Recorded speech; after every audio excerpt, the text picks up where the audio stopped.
I'm back. Okay, I am back. Can you hear me? Can you hear me?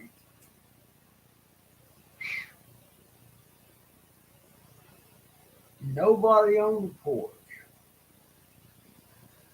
Man, I wish I had my other computer going.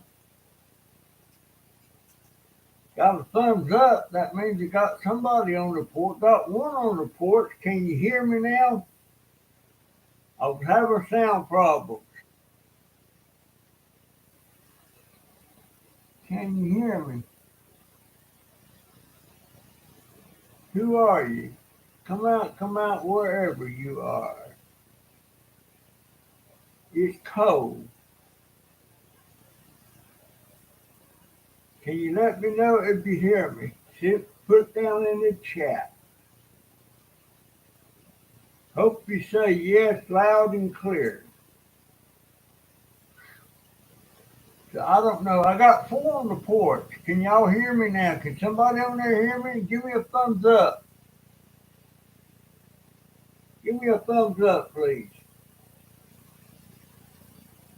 It is cold. I don't know if anybody can hear me or not. Feel like I'm talking to myself. Somebody give me a thumbs up. Got six on the porch. Can somebody hear me? Come on, talk to me. Got two thumbs up. I'm assuming that y'all can hear me. Oh man, it is so cold. Why is it my fingers get so cold? I got up this morning about 10 o'clock. Okay, thanks, Mackenzie. Thanks, love bug. Uh, but I got up and I ate breakfast, had grits and eggs. And about 2 hours later, it got so cold that I crawled my butt back into bed. And I didn't get back up. I slept about 6 hours. That was a nap. I, but now the weather's supposed to be changing now. It's supposed to be getting a lot warmer and going to be in the 70s or 80s by the middle of the week. So maybe I can get out there and work on some of the stuff and clean up that mess. It's just too cold for me to do anything out there. Uh, I already put up a video, but it won't come on. It won't be available for view until about 1 or 2 a.m. But I'm so glad y'all can hear me.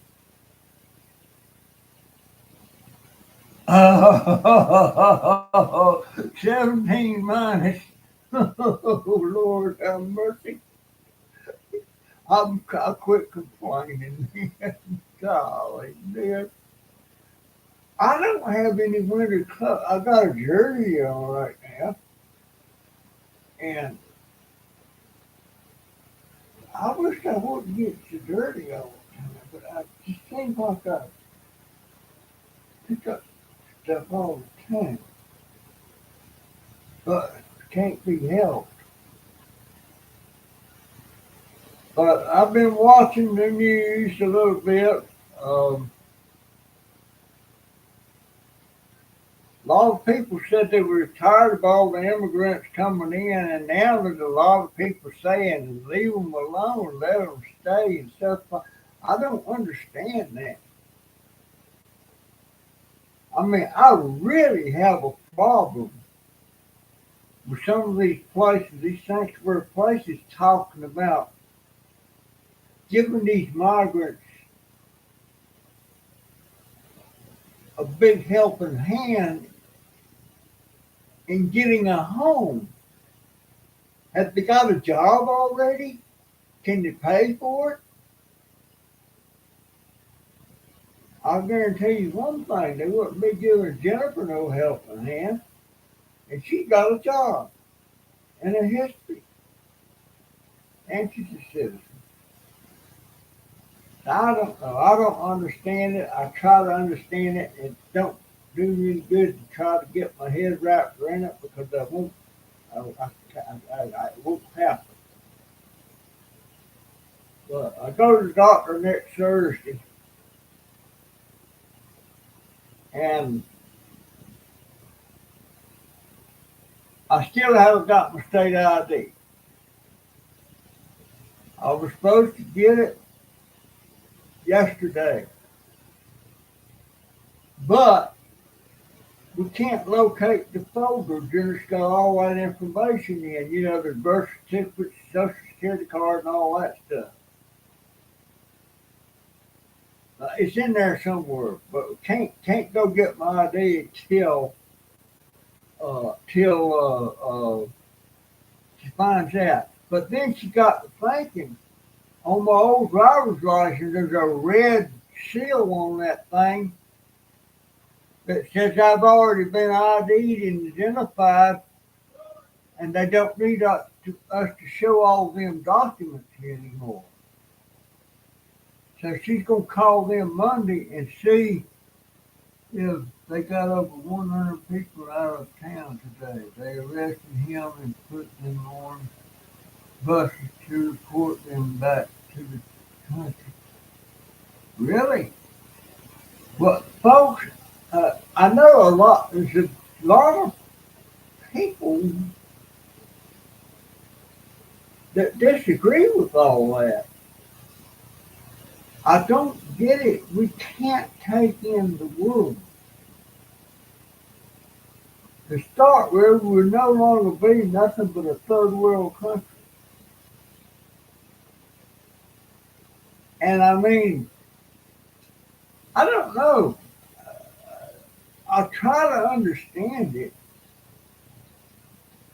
but I just haven't. I don't understand how it could even be an issue. They don't belong here the way they came.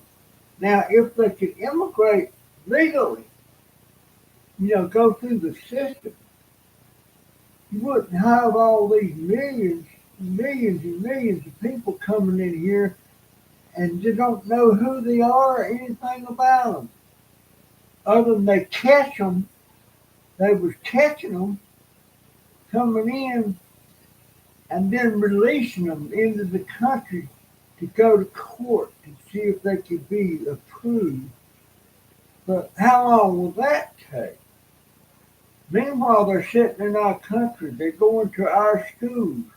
They're living off of different kinds of financial aid and stuff that's coming from us, coming from the people, the government. They need to apply illegally, or not illegally, but legally. And I feel bad for people being so bad in your country you're in that you want to go to the United States. But we can't support the world. We can't do it. I don't see how Joe Biden and Kamala Harris allowed this to happen. All these people that was coming across the border while Joe and Kamala were in power, they were giving them people false hope. Well, now they're over here in this country and they're finding out it ain't going to happen. They got to go back where they came from, the way I see it. I'm not the smartest person in the world. If I was really, really smart, I wouldn't be in this destitute situation that I'm in. and I had good opportunities, but I wasn't smart enough to take care of 'em. I wasn't smart enough to keep that $1,000 in stock I had in Walmart in 1972. Had I just left that $1,000 alone and not jumped all over it and sold it when it made $500, so I thought I was in high cotton then. But I would be worth millions. I wouldn't be in this situation.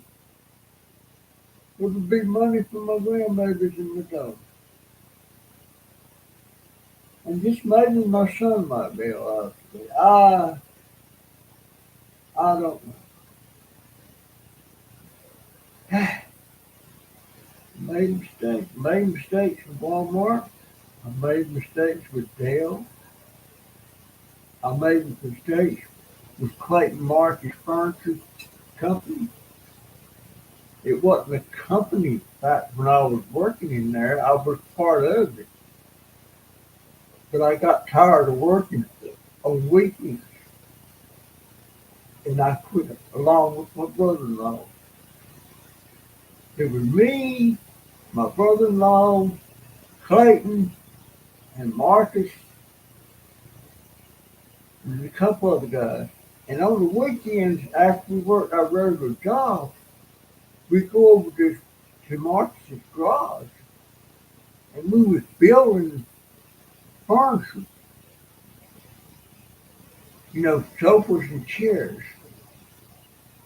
And we had this guy that was a salesman, and he was going around selling this furniture to furniture stores, all the surrounding towns and stuff. And some of us, everybody had quit except Clayton and Marcus.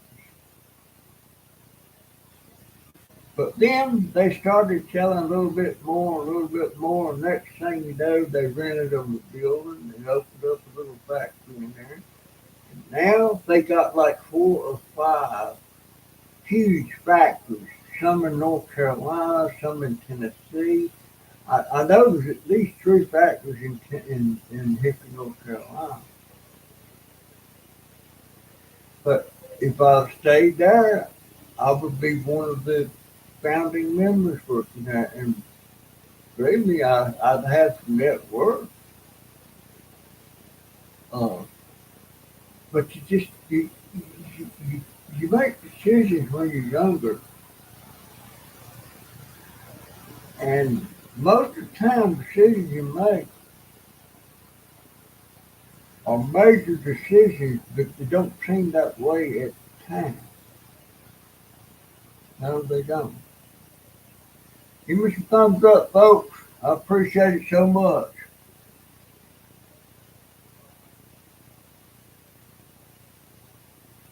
Oh yeah, they get a lot more help than I'm getting. Uh, and probably more. And they never paid a dime in taxes. And now you got these woke teachers saying whatever they do if ICE comes into their classroom, remove a student because you don't have the documentation, that they'll do something about it. I don't know what they think they can do. I can't believe some of the dumbass people that are teachers today. And we got some here. What you doing, Bailey? Bailey, what you doing, baby? Where you at? Bailey. I don't know, she's behind me there. Um, I've got to be very careful sleeping me in the bed because you just get too much dog hairs in there. And right now I'm not pushing it because it's so cold. And she has, uh, if I could afford it, I would get her one of them heated and fit a dog bath. Maybe I could put a pad in there, but she might scratch. I don't know. But she, the other day, she was just shivering her little old mouth and just shaking and everything. She was whining and she wanted to go in, and I let her go in. She usually won't go in until I go in. But right now, I let her out once today, and she's back in now, of course. But there's a lot of stuff going on in this world that I don't understand. I have a baked potato for supper, and I think that's going to be all right, right? Man, I'm just shivering. I have to put this little heater up here next to me, set it on my knees so it'll come on and point it toward my chest in the pockets and then put my hands in there and get it. But it won't sit there without me holding it. Well, it is there, but it's fly on my chest. But it's so cold. Right now it is 35. And that means outside. That's not 35 in here. It's probably about 49, 50, something like that. But I still haven't got my hair cut. Haven't got my beard trimmed. Uh, but quick as I get that ID, the first thing I'm going to do is go to Social Security, get me a Medicare card, and see what. See, I want, and I had pinto beans and rice for dinner. I like that. I can't eat much rice, but I like pinto beans. I'm not supposed to eat much pinto beans. I like pinto beans with a little bit of sliced pork fat in them to season them up. I like chop up some onions and put in it. I like navy beans. I like black eyed peas. I guess I like navy beans better than anything. I don't like beans like I can't even think of the name of them. Uh, but I like field peas. I like butter beans. I like butter beans with with man, salt. Butter beans with pastry, the flat kind of pastry, not them things people put in there like chunks of dough and call it dumplings. That's not dumplings. But it is what it is, folks. Uh, I hope I don't have trouble going to sleep. I probably won't because it's cold. You would think with my door shut there, this heater would make a little bit of difference in here, but I don't think it does. It's too small. But when I get over to Social Security, get my new Medicare card and a couple of questions answered,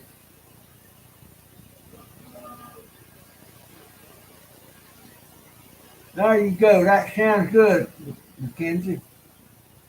Um, it used to be when we would go up to North Carolina to visit up from the mother-in-laws, and we'd get to her driveway, and her driveway is not like a concrete driveway or nothing. It's rocks. I mean, big old cobble rock. You're running over them things, and then there's a branch that runs across that road, that driveway twice. It first when you get to it's going to the left No, it's going to the right. No, wait a minute. When you get to, it's going to the left. When you get to the second one, it's going to the right. Now, there ain't no bridge. You drive across rocks and stuff in that water in the branch.